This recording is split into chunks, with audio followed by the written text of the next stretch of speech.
联合国环境大会对25开始伫咧韩国举办全球塑胶公约第5届谈判。环境部为着要了解这内容甲进度，有派人去现场观察。针对着2030的减少塑胶目标，环境部表示，这目标未改变。那准有这公约有明确规范呢，会配合公约来调整政策，也会辅导民众。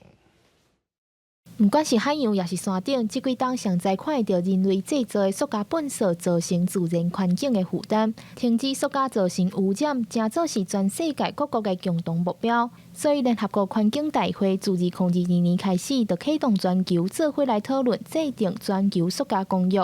11月25到12月7日是第5届的谈判。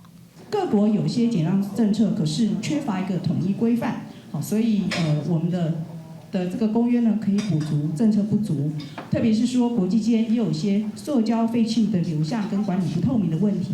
虽然台湾无法度以官方的身份参与谈判，不过环境部孙宽恕有派学者、相关政府人员去到现场专程观察谈判的进度。环境部长表示，2018年公布塑胶减量的政策，2025年要全面限制使用，政府会以实际状况哪做哪实现这个目标。 因为马上2025年这个全面限用就要到了，我们估计可能没有办法达到那样的一个目标，我们必须很务实的去重新再设定我们的目标，然后可能也要更扩大范围。面对2030年市场一改性的塑胶制品要全面禁用，环境部表示，这个目标未改变。这就是环保爱地球的事情嘛，所以。